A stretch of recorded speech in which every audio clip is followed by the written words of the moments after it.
नमस्कार दोस्तों, स्वागत है आप सभी का हमारे YouTube चैनल पे। मैं हूं पंकज शर्मा। दोस्तों आज की वीडियो में बात करेंगे हम पशुधन क्रेडिट कार्ड योजना के बारे में। तो ये जो स्कीम हरियाणा सरकार द्वारा शुरू की गई है पशुपालन को बढ़ावा देने के लिए। इस योजना के अंतर्गत आपके गाय भैंस पालन, बकरी पालन, मुर्गी पालन, सुअर पालन या जितने भी आपके एनिमल हस्बेंड्री के अंदर पशु आते हैं, सबके किसानों को जो कर्ज दिया था वो बिना गारंटी के 1,60,000 रुपए तक का। तो अगर आप भी इस योजना का फायदा उठाना चाहते हो और आपको जानना है कि जो लोन है किस किस को मिलता, कहाँ से, जैसे क्या प्रोसीजर है इसका, कहाँ से फॉर्म मिला है, कैसे फिल करना है, तो बने रहे हमारे साथ इस वीडियो में। सबसे पहले बात करते हैं कि योजना का फायदा कौन कौन उठा सकता है।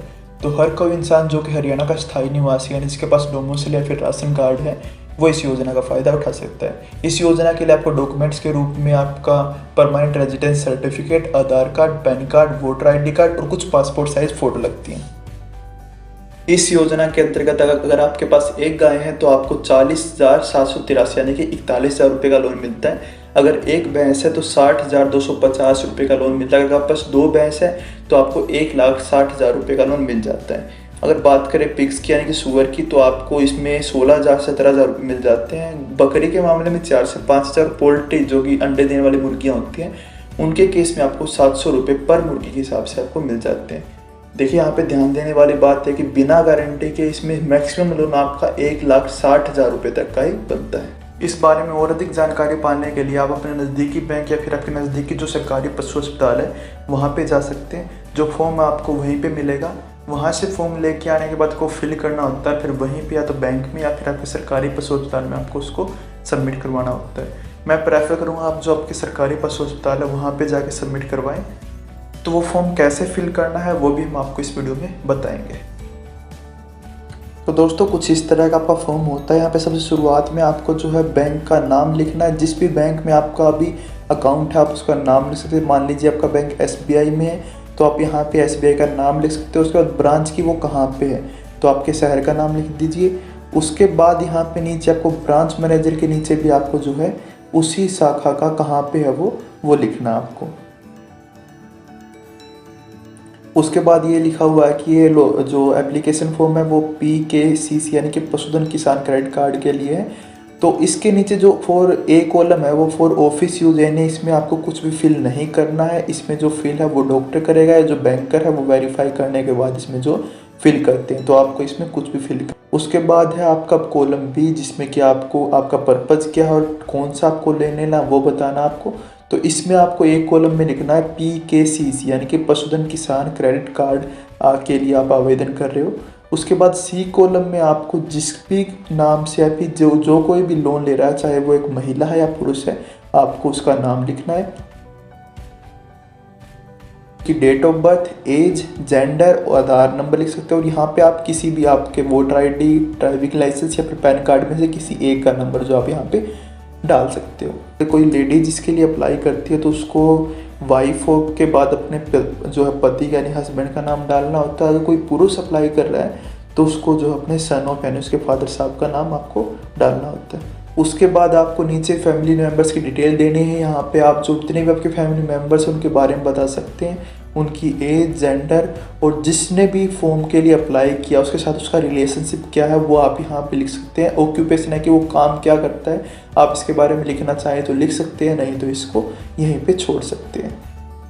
उसके बाद अगले कॉलम में आपको जो अपना एड्रेस डालना होता है। यहाँ पे आपको आपका विलेज कौन सा गाँव है, पोस्ट ऑफिस, आपकी जो ताल्लुक में आपकी तहसील कौन सी है, डिस्ट्रिक्ट और यहाँ पे पिन कार्ड डाल के आपको, और परमानेंट में भी आपको सेम ही डालना होता है। जो आपका प्रेजेंट होता है उसका बिल्कुल सेम। और उसके बाद सबसे लास्ट में आपको जो है टेलीफोन नंबर लिख देना है। उसके बाद अगर आपको डालना है क्या कैटेगरी कौन से तबके से आते हो आप, तो अगर आप जनरल तो आपको इसमें कुछ भी नहीं डालना है, बाकी आप SC ST जो भी आप डाल सकते हो। उसके बाद आपको अपने बैंक की डिटेल देनी है जिसमें कि आपका पैसा, लोन का पैसा जिसमें आएगा, तो उसमें अगर आपका सेविंग अकाउंट है तो आप पे आपका बैंक का नाम लिख देना आपको कौन से बैंक में आपका अकाउंट है, और फिर उसके बाद अकाउंट नंबर लिखना है और इसको आपको लिखने की ज़रूरत नहीं है। तो अगर आपने प्रधानमंत्री जनधन योजना के तहत कुछ भी अकाउंट या फिर टर्म लोन ले रखा है उसमें, तो आप उसको यहाँ पे मेंशन कर सकते हो। उसके बाद आपको कुछ अपनी जो आपकी लैंड होल्डिंग्स अगर आपके पास है तो आप उसके बारे में जानकारी दे सकते हो। तो उसमें आपको जो है विलेज का नाम लिखना होता है, और उसके बाद आप अगर आपके पास ये डिटेल्स हैं, खसरा नंबर जैसे ओन आप करते हो तो अगर आपके पास है तो ठीक है, नहीं तो आप सीधा इसको जो है आपके पास एकर्स में कितनी लैंड है उसको आप बता सकते हो, और बाकी आपको ऐसे ही छोड़ देना है। आप चाहे तो फिल कर सकते हैं वरना छोड़ भी सकते, कोई इतना ज़रूरी है नहीं ये। तो पहले कॉलम में जो आपको सोर्स ऑफ इनकम डाल देना है, इसमें जो भी आपकी है आप वो डाल सकते हो, और उससे बाद आपको जो अपने लैंड के बारे में थोड़ी सी डिटेल देनी है अगर आपके पास कुछ है तो। उसके बाद आपको जो है इसमें आपके जो जानवर हैं उनका ब्यौरा देना है, जैसे आपका नाम, गांव का नाम देना। अगर आपके पास गाय भैंस के लिए ले रहे हो तो आप टोटल प्रोडक्टिव डायरी एनिमल में डाल सकते हो कि आपके पास कितनी भैंस है या फिर कितनी गाय हैं। अगर आप किसी दूसरे पशु पे ले रहे हो जैसे कि सीप या गोट पे, तो आपको उसमें कुछ नहीं लिखना, बल्कि जो भी कॉलम बन रखा उसके नीचे आपको डाल देना। अगर आप सुअर के लिए ले रहे हो तो वहाँ पे डाल सकते हो आप। तो आप किसी चीज़ के भी ले रहे हो, मरीन फिशरीज के लिए ले रहे हो या फिर किसी भी चीज़ के लिए ले रहे हो, तो आप वहाँ पे जो कॉलम के नीचे डाल सकते हो। उसके बाद अगर आपने किसी भी दूसरे बैंक से जो अगर कुछ ले रखा तो यहाँ पे डाल दीजिए, नहीं तो इसको डालने की ज़रूरत नहीं है। उसके बाद जो आपको अपनी जो नेटवर्थ डाल देने, तो यहाँ पे आप एक अनुमान के तौर पे अपनी जो इनकम है वो 1,60,000 रुपये डाल सकते हो। इसके बाद इसमें गारंटर, लेकिन इसको आपको कुछ फिल करने की ज़रूरत नहीं होती यहाँ पे।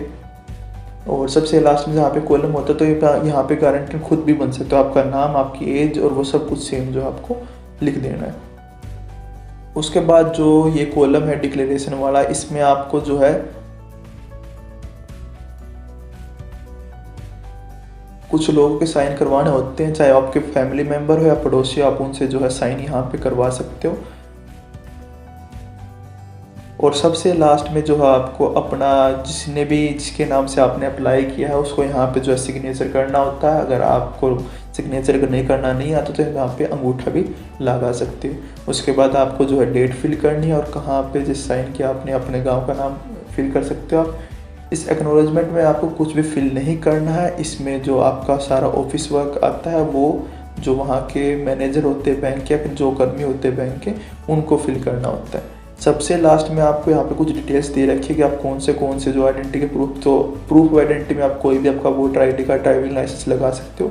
रेजिडेंस में जो आपका आधार कार्ड है, फिर वोटर आईडी कार्ड है वो लग सकता है, कोई भी चला सकता है। लेकिन आपने जो डॉक्यूमेंट ऊपर के लिए आइडेंटिटी के लिए प्रूफ करने के लिए दिया है वो आपको रेजिडेंस के लिए नहीं देना, मतलब अलग अलग डॉक्यूमेंट्स होने चाहिए। और आपकी जो 2 हैं वो पासपोर्ट साइज फ़ोटो लगती है इसमें। और अगर आपके पास किसी लैंड के रिकॉर्ड्स हैं तो आप दे सकते हो, वरना देने की ज़रूरत है नहीं है इसमें।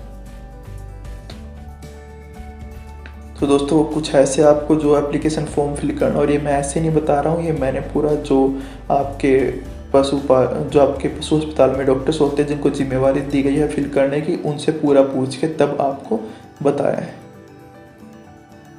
तो आज की वीडियो के लिए दोस्तों इतना ही। अगर आपको वीडियो पसंद आई तो वीडियो को लाइक, शेयर और चैनल को सब्सक्राइब जरूर कर दीजिएगा। धन्यवाद।